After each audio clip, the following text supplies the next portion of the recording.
السلام علیکم۔ کہانی ہب چینل میں خوش آمدید۔ ہمیں امید ہے کہ آپ کو ہماری آج کی کہانی بہت پسند آئے گی، تو شروع کرتے ہیں۔ موبائل کی بیل مسلسل بج رہی تھی۔ میں نے اپنے پرس سے موبائل نکالا۔ میں ابھی بھی بازار سے لوٹی تھی۔ اپنے شوہر آصف اور بچوں کے اسکول جانے پر میں بازار چلی جاتی تھی تاکہ گھر کا سودا سلف اور پکانے کو سبزی اور گوشت وغیرہ لا سکوں۔ جب تک بچے اسکول سے آتے میں کھانا تیار کر لیتی۔ موبائل اسکرین پر جگمگاتے نمبر کو دیکھ کر میں مسکرا دی۔ طاہر کی کال تھی۔ اس نے میری دوستی ہوئے ابھی تھوڑے ہی دن ہوئے تھے۔ ہم چند ماہ پہلے ہی شہر حیدرآباد میں آئے تھے۔ پہلے ہم کراچی میں رہتے تھے۔ وہاں سب اپنے عزیز رشتہ دار موجود تھے، اسی لیے کبھی بوریت نہیں ہوئی تھی۔ شادی کے بعد سسرال میں آئی تو وہاں بھی بھرا گھر ملا۔ ساس، نندیں اور جٹھانیاں اور ان کے ڈھیر سارے بچے۔ کبھی تنہائی کا احساس ہوا ہی نہیں تھا۔ میرے شوہر آصف کی سرکاری نوکری تھی۔ وہ سینئر کلرک تھے۔ سرکاری نوکریوں میں ٹرانسفرز نوکری کا حصہ ہوتا ہے۔ آصف کا حیدرآباد ٹرانسفر ہوا تو مجھے بھی ان کے ساتھ یہاں آنا پڑا۔ یہاں ہمارے رشتہ دار وغیرہ نہیں تھے، اس لیے شوہر اور بچے جب تک گھر میں رہتے تھے وقت اچھا کٹ جاتا تھا، لیکن جیسے ہی بچے اسکول اور شوہر آفس جاتے تنہائی مجھے کاٹنے کو دوڑتی۔ وقت کاٹنا مشکل ہو جاتا۔ میرا دل کرتا کسی طرح میرے پر لگ جائیں اور میں اڑتی ہوئی اپنے سسرال یا میکے چلی جاؤں اور وہاں وقت گزار کر شوہر اور بچوں کے آنے سے پہلے واپس آ جاؤں۔ ظاہر ہے میں ایسا صرف سوچ سکتی تھی، لیکن ایسا ممکن نہیں تھا، اسی لیے اپنے اس خیال پر خود ہی مسکرا دی۔ پاس پڑوس سے کچھ خواتین کبھی کبھار ملنے آ جاتی جن سے دل بہل جاتا۔ کچھ دن پہلے میرے موبائل پر اجنبی لوگوں کی کالز آنے لگی تھیں جن کی خواہش ہوتی تھی کہ میں ان سے دوستی کر لوں، لیکن میں ان کو بری طرح جھڑک دیتی کہ میں اس طرح کی عورت نہیں تھی۔ لیکن طاہر ان سب میں مختلف تھا۔ وہ بڑی لچے دار گفتگو کیا کرتا تھا، اسی لیے مجھے اس سے بات کرنا اچھا لگتا تھا۔ جب وہ باتیں کرتا تو میں اس کے سحر زدہ باتوں میں کھو جاتی۔ طاہر سے دوستی کرنے سے وقت اچھا گزرنے لگا تھا۔ میں موبائل کو کان سے لگا کر دوپٹہ سر سے باندھ لیتی۔ اس طرح میرا کام بھی نہیں رکتا تھا اور وقت بھی باتوں میں اچھا کٹ جاتا۔ کیا بات ہے، فون کیوں ریسیو نہیں کر رہی ہو؟ کب سے کال کر رہا ہوں؟ طاہر نے کال ملنے پر شکایتاً کہا۔ میں بازار میں تھی، شور میں بیل کی آواز ہی سنائی نہیں دی۔ میں نے کہا، اگر ایسی بات ہے تو بازار نہیں جایا کرو۔ طاہر نے ہنستے ہوئے کہا، بازار جانا تو ضروری ہے ورنہ کھانا نہیں پکے گا۔ میں نے کہا، ارے بھائی، ہوٹل کس لیے ہوتے ہیں؟ وہاں سے پکا پکایا سالن لے آؤ، بغیر کسی جھنجٹ کے بچوں کو کھانا مل جائے گا۔ طاہر نے کہا، ہوٹل سے کتنے دن کھانا آئے گا؟ پھر بھی کھانا پکانا ہی پڑے گا۔ عورتوں کو کھانا پکانے کا بہت شوق ہوتا ہے۔ ہمارا کام ہی یہی ہے کہ اپنے گھر والوں کے لیے کھانا تیار کریں۔ ارے چھوڑو یار، تم کس فضول بات میں لگ گئی ہو؟ کتنا سہانا موسم ہے اور ہم کھانا پکانے کی باتوں میں لگے ہیں۔ طاہر نے کہا، تم بات کرو، میں سن رہی ہوں۔ آج بڑا دل کر رہا ہے اس سہانے موسم میں تم میرے سامنے ہو اور میں تمہیں دیکھتا رہوں۔ کیا ایسا ممکن ہے؟ ہماری دوستی کو بھی چند ہی نہیں تو ہوئے ہیں، تمہاری طرف سے ملاقات کی خواہش کا اظہار بھی ہو گیا۔ واہ! یہ کہتے ہوئے میری نظر سامنے گئی۔ ایک موٹا سا کالے رنگ کا بلہ مجھے غصے سے گھور رہا تھا۔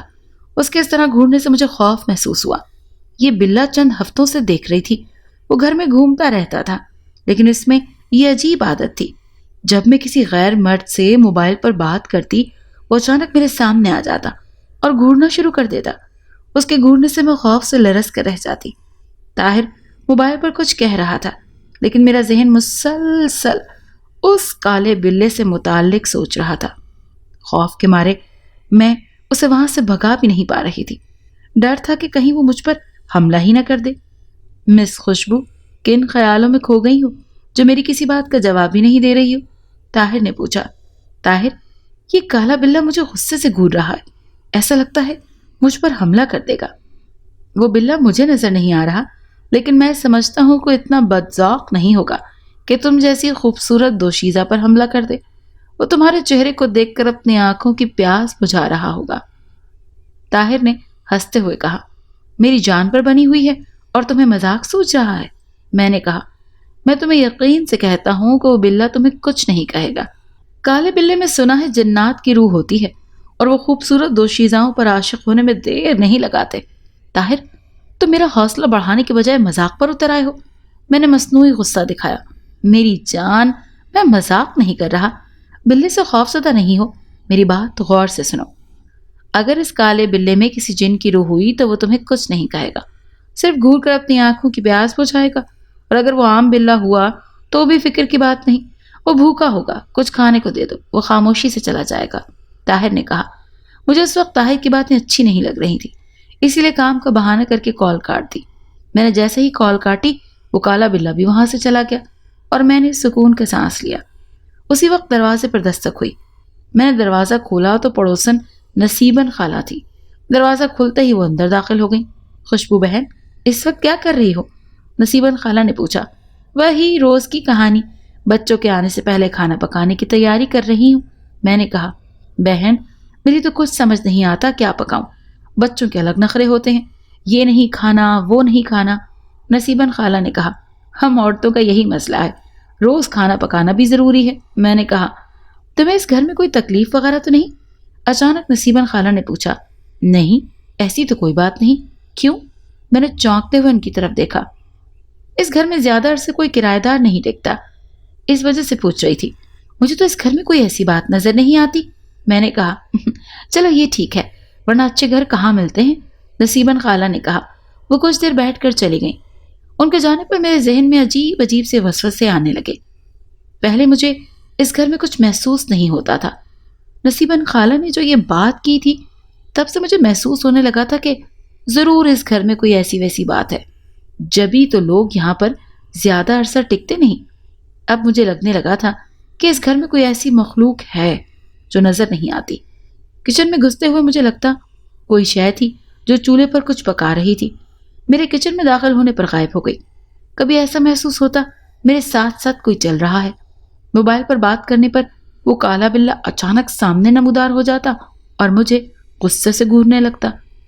میں نے جب اپنے شوہر سے اس بارے میں بات کی تو وہ بری طرح ہنستی ہے. تمہیں خواہ وہم ہو گیا ہے. اگر ایسی بات ہے تو مجھے یا بچوں کو بھی ایسا محسوس ہونا چاہیے. ہمیں تو ایسا کچھ محسوس نہیں ہوتا. تم میری بات کو مذاق میں مت ڈالو، میں سچ کہہ رہی ہوں. میں نے کہا. دیکھو خوشبو، اس دنیا میں ہم انسان ہی نہیں بلکہ جنات اور دیگر مخلوقات بھی ہیں. ہم کسی مخلوق کو تنگ کرتے ہیں تو جواب میں وہ بھی ہمیں تنگ کرتی ہے. جب ہم کسی کو تنگ نہیں کریں گے تو پھر وہ مخلوق ہمیں کیوں تنگ کرے گی؟ بعض دفعہ یہ غیر مرئی مخلوق بلا وجہ بھی تنگ کرتی ہے. میں نے کہا. ایسا اس لیے ہوتا ہے کہ بعض مخلوق صفائی پسند ہوتی ہیں، یا جس مقام پر ان کا بسیرا ہوتا ہے وہاں ہم سامان ڈال دیں، گندگی کر دیں، صفائی کا خیال نہ رکھیں. اس سے انہیں غصہ آ جاتا ہے اور وہ پریشان کرنا شروع کر دیتے ہیں. اسی لیے بہتر یہی ہے کہ گھر میں صفائی رکھی جائے. آصف نے سمجھاتے ہوئے کہا. میں کہنا چاہتی تھی کہ خوشبو، میں آج بہت تھک گیا ہوں، آرام کرنا چاہتا ہوں. یہ کہتے ہوئے آصف نے آنکھیں موند لیں. انہیں سوتا دیکھ کر میں بھی لیٹ گئی. رات میں اچانک کسی پہر میری آنکھ کھل گئی. مجھے شدید پیاس محسوس ہو رہی تھی. کمرے میں موجود پانی کا جگ خالی پڑا تھا. پانی پینے کے لیے مجھے بیڈ سے اٹھنا پڑا. میں صحن میں پہنچی. صحن میں ایک عجیب سا منظر دیکھا. ایک نوجوان لڑکا اور لڑکی صحن میں کھڑے تھے. لڑکی کے ہاتھ میں موبائل تھا. وہ کسی سے بات کر رہی تھی کہ نوجوان نے ایک بڑے سے چھرے سے لڑکی پر حملہ کر دیا اور کئی وار کر کے اسے وہیں ڈھیر کر دیا. خوف کے مارے میرے منہ سے زوردار چیخ نکل گئی. نوجوان نے میری طرف غصے سے دیکھا اور بھاگ کھڑا ہوا. لڑکی صحن میں تڑپ تڑپ کر ٹھنڈی ہو گئی تھی. اس کے مرنے پر میں دوڑتی ہوئی آصف کے پاس پہنچی. آصف، صحن میں کسی لڑکی کا قتل ہو گیا ہے. کیا؟ آصف ہڑبڑا کر اٹھے. وہ دوڑ کر صحن میں گئے. میں بھی ڈرتے ڈرتے ان کے پیچھے بھاگی، مگر صحن میں تو کچھ بھی نہیں تھا. نہ وہ قتل ہونے والی لڑکی تھی، نہ ہی صحن میں اس کا کہیں خون موجود تھا. کہاں ہوا ہے قتل؟ کہاں ہے اس قتل ہونے والی لڑکی کی لاش؟ آصف نے مجھے ناگواری سے دیکھا. ابھی یہاں میرے سامنے اس لڑکے نے اسے قتل کیا تھا. میں نے کہا. تم نے ضرور کوئی ڈراؤنا خواب دیکھا ہوگا. یہاں لاش تو کیا، خون کا بھی نام و نشان موجود نہیں ہے. آصف نے کہا. میری کچھ سمجھ میں نہیں آ رہا تھا.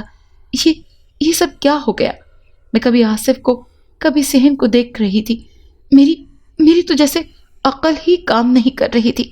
آؤ چلو، چل کر سوتے ہیں. کچھ پڑھ کر خود پر دم کر لو، آصف نے میری طرف دیکھتے ہوئے کہا. میں بوجھل قدموں سے کمرے کی طرف بڑھ گئی. صبح جاگی تو ذہن پر رات کا واقعہ سوار تھا۔ جب طاہر کی کال آئی تو میرا ذہن یہی بات سوچ رہا تھا کہ اس گھر میں ضرور کوئی گڑبڑ ہے۔ میں نے رات کے واقعے کا ذکر طاہر سے بھی کر دیا۔ میری بات سن کر وہ زور زور سے ہنسنے لگا، جیسے میں نے کوئی لطیفہ سنا دیا ہے۔ مجھے بہت برا لگا۔ میں نے اسے کہا، تم ہنس کیوں رہے ہو؟ کیا کوئی لطیفہ سنایا ہے میں نے؟ میں نے غصے سے پوچھا، یہ لطیفہ ہی تو ہے۔ کبھی تم کہتی ہو کالا بلہ تمہیں غصے سے گھورتا ہے، کبھی گھر کے صحن میں لڑکی کا قتل ہو کر لاش غائب ہو جاتی ہے، کبھی تمہیں محسوس ہوتا ہے گھر میں کوئی تمہارے ساتھ ساتھ چل رہا ہے، کچن میں کھانا پکا رہا ہے۔ میرا خیال تھا کہ تم میری مشکل کے حل کی بات بتاؤ گے، مگر تم، میری جان، میں تمہاری مشکل حل کرنے کو 24 گھنٹے تیار ہوں۔ حکم کرو، کب تمہارے گھر آؤں؟ طاہر نے کہا۔ کیا تمہارے گھر آنے سے میری مشکل حل ہوگی؟ فون پر نہیں ہو سکتی، میں نے کہا۔ یہ مسئلہ گھر آنے سے ہی حل ہوگا۔ وہ کیسے؟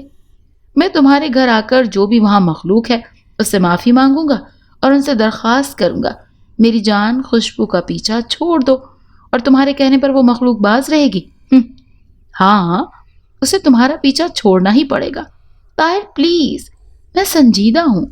دیکھو، ہر کام کو کوشش کرنے سے ہی حل ہوتا ہے، اور میں تمہاری خاطر کوشش کرنا چاہتا ہوں۔ اس کوشش میں وہ کالا بلہ ناراض ہو کر مجھ پر حملہ بھی کر سکتا ہے۔ میں تمہاری خاطر یہ رسک لینے کو بھی تیار ہوں، طاہر نے کہا۔ تمہاری بات پر مجھے غور کرنا پڑے گا، میں نے بات ٹالنا چاہی۔ پھر میں کب آؤں گھر؟ کس سلسلے میں؟ ارے بھائی، ابھی بات ہوئے 5 منٹ بھی نہیں ہوئے اور تم بھول بھی گئے۔ میں کس سلسلے میں گھر آنا چاہ رہا ہوں؟ کیا کروں، دماغ کام نہیں کر رہا۔ میں بھی یہی چاہتا ہوں کہ تمہارا دماغ پہلے کی طرح کام کرے۔ میں بہت جلد تمہارے گھر آؤں گا، طاہر نے کہا۔ اچھا، سوچیں گے، میں نے بات ٹالی۔ دوسرے روز میں بازار سے سبزی لے کر آ رہی تھی۔ بے اختیار میرے قدم نصیباً خالہ کے گھر کی طرف رک گئے۔ میں دستک دے کر ان کے گھر میں داخل ہوئی۔ اتفاق سے نصیباً خالہ اکیلی تھی۔ مجھے دیکھ کر وہ چونکی۔ خوشبو بہن، خیریت ہے نا؟ انہوں نے پوچھا۔ خالہ، آپ سے ایک بات پوچھنا تھی، میں نے کہا۔ ارے ایک نہیں، 10 باتیں پوچھو، نصیباً خالہ مسکراتے ہوئے بولی۔ اس گھر میں ایسی کیا بات ہے جو کرایہ دار زیادہ عرصے نہیں ٹکتے؟ میں نے رازدارانہ انداز میں پوچھا۔ لگتا ہے تمہیں بھی اس گھر میں کچھ نظر آیا ہے، جب ہی تم پریشان لگ رہی ہو۔ ہاں، مجھے ایسا لگتا ہے جیسے اس گھر میں کوئی آسیب وغیرہ کا چکر ہے۔ تم سے کیا چھپانا خوشبو بہن، اس گھر میں قتل ہو گیا تھا، تب سے یہ گھر آسیب زدہ ہو گیا ہے۔ قتل؟ میں سمجھی نہیں۔ تمہیں پوری بات تفصیل سے بتانی پڑے گی۔ ارے پھر تمہاری سمجھ میں آئے گی، نصیباً خالہ نے کہا۔ اس گھر میں 3 سال پہلے ایک شادی شدہ جوڑا رہنے آیا تھا۔ شوہر کا نام حامد اور بیوی کا نام فائزہ تھا۔ دونوں کی دوستی موبائل پر ہوئی تھی، پھر یہ دوستی شادی میں تبدیل ہو گئی۔ دونوں اس شادی پر بہت خوش تھے۔ دونوں کے گھر والے اس شادی پر راضی نہیں تھے۔ دونوں خاندان اپنی برادری میں شادی کرنا پسند کرتے تھے، اور ان دونوں نے برادری سے باہر شادی کر کے ان کے دل توڑ دیے تھے۔ حامد کو گھر کے اخراجات پورے کرنے کے لیے 2 نوکریاں کرنا پڑتی تھیں۔ صبح وہ کسی دفتر میں اور شام میں ایک پرنٹنگ پریس میں کام کرتا تھا، اور رات گئے گھر پہنچتا تھا۔ فائزہ گھر میں اکیلی بور ہوتی رہتی تھی، پاس پڑوس میں بھی کتنا جاتی، گھر جاتے ہی پھر بوریت کا شکار ہو جاتی۔ پھر نہ جانے کیا ہوا، اس نے گھر سے نکلنا کم کر دیا۔ پڑوس کی خواتین بھی جب فائزہ کے پاس جاتی تو وہ کسی سے موبائل پر باتیں کرنے میں مصروف ہوتی۔ ہم سب اس کو سمجھاتے کہ موبائل پر باتیں نہ کیا کرو، بہری ہو جاؤ گی۔ اس پر وہ ہنستے ہوئے کہتی، گھر میں اکیلے بور ہوتی رہتی ہوں، اپنی بوریت کو دور کرنے کا یہی ایک بہانہ ہے، وہ بھی ختم کر دوں۔ ایک دن حامد کی طبیعت خراب ہو گئی اور وہ دفتر سے چھٹی لے کر جلدی گھر آ گیا۔ اتفاق سے دروازہ کھلا تھا، اسی لیے وہ گھر میں دبے پاؤں داخل ہوا تاکہ فائزہ کے سامنے اچانک آ کر اسے ڈرا دے۔ فائزہ کچن میں تھی، لیکن فون پر اس کی کسی سے باتیں کرنے کی آواز باہر تک سنائی دے رہی تھی۔ اس کی چہکتی آواز سے صاف محسوس کیا جا سکتا تھا کہ وہ بہت خوشگوار موڈ میں ہے۔ حامد اپنے بڑھتے قدم روک کر کچن کے دروازے کے پاس کھڑا ہو گیا۔ فائزہ کسی سے کہہ رہی تھی، ہاں جانو، تمہارا فون جب تک نہیں آتا میں بے چین رہتی ہوں۔ جب سے تم سے رابطہ ہوا ہے میرے دن ہی بدل گئے ہیں۔ میرے شوہر کی غیر موجودگی میں ہی تم سے ملنے آ سکتی ہوں۔ جب میں تمہارے پاس آتی ہوں تم اور تمہارے دوست اپنے دل کے ارمان خوب جی بھر کر نکال لیتے ہیں، پھر کہتے ہو جی خوش نہیں ہوا، اس سے بڑھ کر میں تم لوگوں کے لیے اور کیا کر سکتی ہوں۔ یہ سنتے ہی حامد کے تن بدن میں آگ لگ گئی۔ وہ سوچ بھی نہیں سکتا تھا کہ اس کی بیوی اس کے ساتھ بے وفائی کر سکتی ہے۔ وہ غصے میں بھرا بازار گیا، وہاں سے تیز دھار چھرا خریدا اور گھر آ گیا۔ اپنے شوہر کے ہاتھ میں چھرا دیکھ کر فائزہ کا چہرہ فق ہو گیا۔ بے غیرت بے حیا، اپنے شوہر کی غیر موجودگی میں اس طرح کے گل کھلائے گی تو؟ ہاں تو کیا سمجھتی ہے مجھے پتہ نہیں چلے گا؟ وہ غصے سے دھاڑا۔ حامد خدا کے لیے مجھے معاف کر دو، آئندہ ایسا نہیں ہوگا، میں تم سے وعدہ کرتی ہوں۔ فائزہ نے اپنے سامنے موت کو دیکھ کر معافیاں مانگنا شروع کر دی۔ تو اعتبار کے قابل ہی نہیں، مجھے مت مارو، مجھے چھوڑ دو۔ فائزہ چیخنے لگی، منتیں کرنے لگی۔ حامد کے سر پر خون سوار تھا، اس کے دماغ میں آندھیاں چل رہی تھیں کہ جس کی خاطر اس نے اپنا گھر چھوڑا، اس کی خوشیوں کے لیے دن رات محنت کر رہا ہے، وہ اسے اس طرح دھوکہ دے گی۔ فائزہ نے لاکھ منتیں کی لیکن حامد نے اس کی ایک نہ سنی اور فائزہ کو قتل کر دیا۔ ان دونوں کے شور شرابے پر محلے والے جمع ہو چکے تھے۔ فائزہ مر چکی تھی، حامد اس سے انتہائی محبت کرتا تھا، اسی لیے فائزہ کو قتل کرنے کے بعد اس نے سب کے سامنے خود کو بھی چھرا مار لیا۔ محلے والوں نے اس کے ہاتھ سے چھرا چھین کر پھینک دیا اور اسے اسپتال لے کر بھاگے۔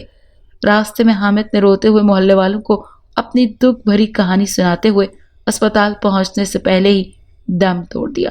اس دن کے بعد بہت سے لوگ اس گھر میں رہنے کو آئے لیکن زیادہ دن نہیں ٹھہر سکے اور چلے گئے۔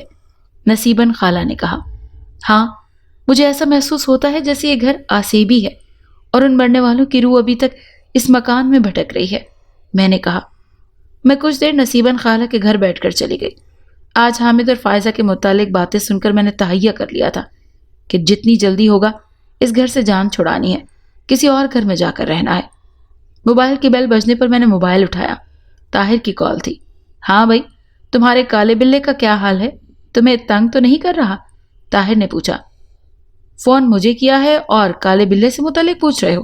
میں نے مصنوعی غصے کا اظہار کیا۔ کیا کروں، مجھ سے زیادہ خوش نصیب تو وہ کالا بلہ ہے جو تمہارا دیدار روز کرتا ہے۔ ہم تو ترس گئے تمہاری صورت دیکھنے کے لیے۔ کیا واقعی تمہیں میری صورت دیکھنے کا اتنا شوق ہے؟ ہاں، میں دیکھنا چاہتا ہوں کہ جس کی آواز اتنی خوبصورت ہے وہ خود کتنی خوبصورت ہوگی۔ کہیں ایسا نہ ہو کہ مجھے دیکھ کر تمہیں مایوسی ہو۔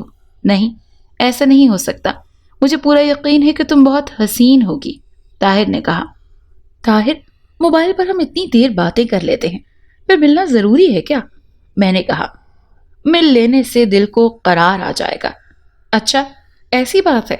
ہاں، ایسی ہی بات ہے۔ پھر کب اپنے درشن کرا رہی ہو؟ میں صبح سبزی لینے جاتی ہوں، اسی وقت ہی ملاقات ممکن ہو سکتی ہے۔ میں نے کہا، ٹھیک ہے، کل بازار جاؤ تو مجھے فون کر دینا، طاہر نے خوش ہوتے ہوئے کہا۔ دوسرے روز صبح مقررہ مقام پر طاہر مل گیا۔ وہ موٹر سائیکل پر آیا تھا۔ اس نے جو حلیہ مجھے بتایا تو اس سے ملاقات ہونے میں آسانی ہو گئی تھی۔ وہ مجھے ایک ریسٹورنٹ میں لے گیا جہاں ہم نے کولڈ ڈرنک پی اور کچھ دیر باتیں بھی کی۔ پھر میں کھانا پکانے کا بہانہ کر کے جلدی سے گھر چلی آئی۔ طاہر کے چہرے پر کھلتی خوشی سے مجھے اندازہ ہو گیا تھا کہ میں اسے بہت پسند آئی تھی، لیکن وہ مجھے اچھا نہیں لگا تھا۔ اس کے چہرے پر گھنی مونچھیں، موٹی موٹی باہر کو نکلی آنکھیں اور گال بھرے بھرے تھے۔ اس کا چہرہ خاصی حد تک خوفناک تھا۔ میں جتنی دیر اس کے پاس بیٹھی رہی، خوف کے مارے میرا دل دھک دھک کرتا رہا۔ موبائل پر اس کی آواز سے میرے ذہن میں اس کا جو خاکہ بنا ہوا تھا وہ اس سے قطعی مختلف تھا۔ اسے دیکھ کر مجھے بڑی مایوسی ہوئی تھی۔ وہ عمر میں بھی مجھ سے بہت بڑا تھا، اسی لیے میں جلدی کھانا پکانے کا بہانہ بنا کر چلی آئی تھی۔ میں نے پیچھے مڑ کر بھی نہیں دیکھا تھا۔ تیسرے روز جب میں سبزی لینے گئی تو طاہر نظر آ گیا۔ شاید وہ مجھ سے ملاقات کرنے کے لیے آیا تھا۔ میں جان بوجھ کر اس سے چھپتی چھپاتی سبزی لے کر چلی گئی۔ میں کچن میں کھانا تیار کر رہی تھی کہ طاہر کی کال آ گئی۔ کیا آج کھانا پکانے کا پروگرام نہیں ہے؟ کال ملنے پر طاہر نے کہا۔ کھانا تیار ہو رہا ہے۔ کھانا تیار ہو رہا ہے لیکن تم بازار نہیں آئی؟ طاہر نے حیرانی سے پوچھا۔ کل شام کو آصف سبزی لے آئے تھے، وہ کہہ رہے تھے تمہیں بلا وجہ صبح صبح بازار جانا پڑتا ہے، میں شام کو دفتر سے لوٹتے ہوئے پکانے کا سامان لے آیا کروں گا۔ میں نے کہا، یہ بات تمہارے شوہر نے کیوں کی؟ کہیں اس سے تم پر شک تو نہیں ہو گیا؟ ہاں مجھے بھی ایسا ہی لگ رہا ہے، ورنہ اس سے پہلے کبھی انہوں نے ایسی کوئی بات نہیں کی۔ چلو اسے بھی شک کر لینے دو، آخر کو تمہارا شوہر ہے، اسے شک کرنے سے کوئی نہیں روک سکتا، طاہر نے کہا۔ خوشبو، تمہارا شوہر کس وقت گھر آتا ہے؟ اچانک اس نے پوچھا۔ آصف شام 4 بجے تک ہی آتے ہیں، لیکن اس سے پہلے 1 بجے بچے آ جاتے ہیں۔ اچھا، طاہر نے کچھ دیر سوچتے ہوئے کہا اور پھر کچھ دیر بعد کال ڈسکنیکٹ کر دی۔ 2-3 دن تک مسلسل میں نے طاہر کو بازار میں دیکھا۔ وہ اس طرح کھڑا ہوتا تھا جیسے کسی کا منتظر ہو۔ اس کے چہرے پر نظر پڑتے ہی میرا دل خوف زدہ ہو جاتا تھا اور مجھ پر گھبراہٹ سی طاری ہو جاتی تھی۔